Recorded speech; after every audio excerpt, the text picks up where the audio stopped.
Hello everybody, we're here to talk about our SPL blog, like 4 or 5 or something, whatever, doesn't matter.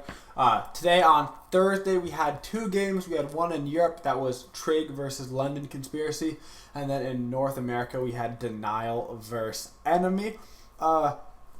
North America was thought to be going to be more lopsided, I think, but I don't think people thought Europe was going to be that close, honestly, either. So we're going to go ahead and get into these posts and take a look at this.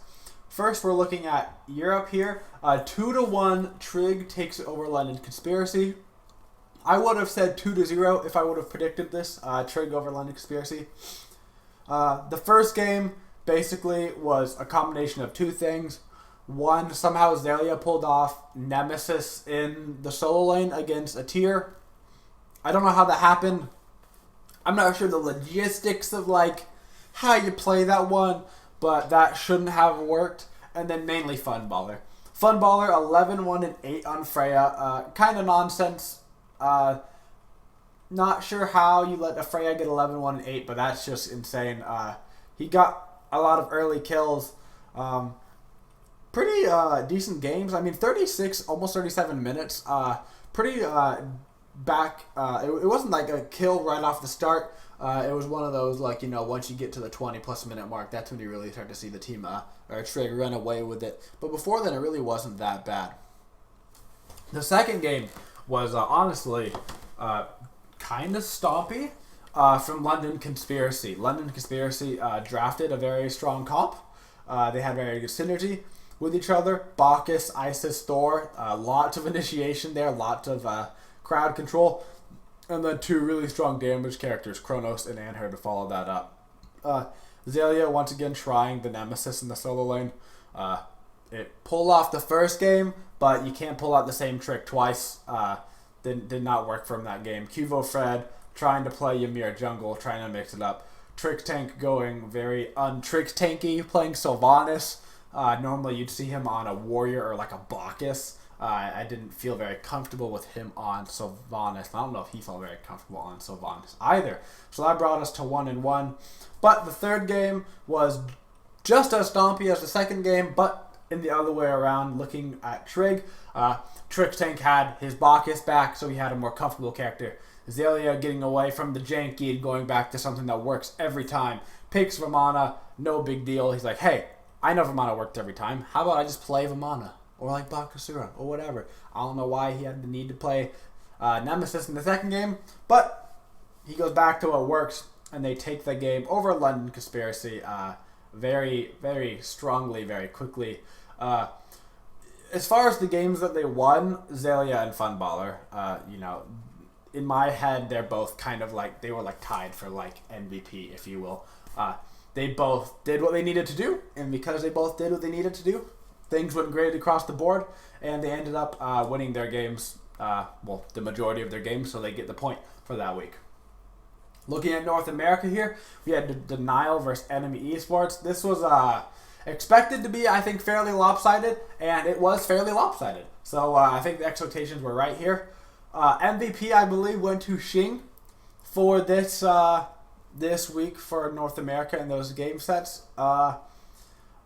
It's between Xing and Best. I might have given it to Best in this particular scenario. But looking here at this first game, you're going to see a relatively unimpressive scores here coming out from Enemy.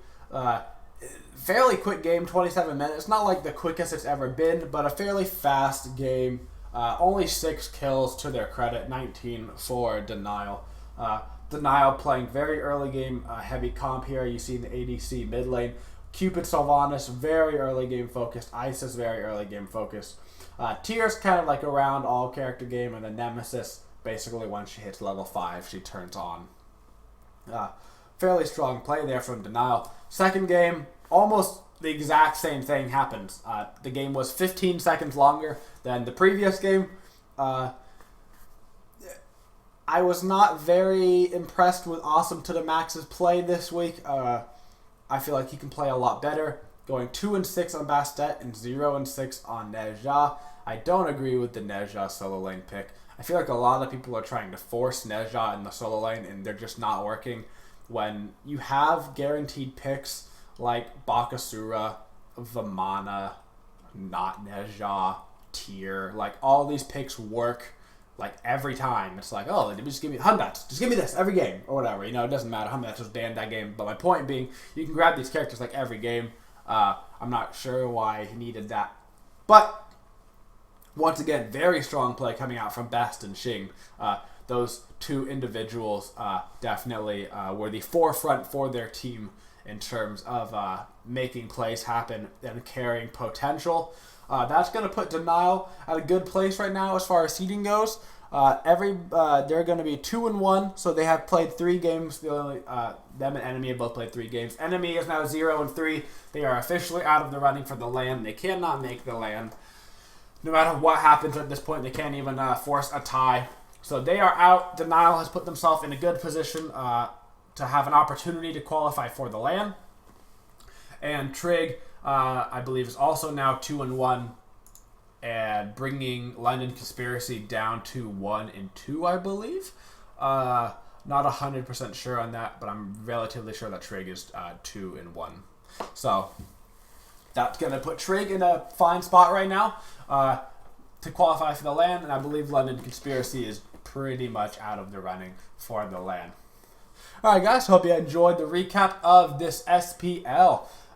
If you enjoy these videos, please subscribe to me on YouTube, and feel free to check out my other content where I do a lot of guides and highlights and fun stuff that I scream and yell, and you know, make sure you're not using your headset. And if you have your speakers on, don't turn them all the way up, because you're going to hear it in the kitchen and your mom's going to go, what's that sound? And you're going to go, Incon plays my mom. And I'm going to be like, yeah, whatever. But anyway, thanks guys for watching the video. Please subscribe, and as always, have a twitching day, y'all.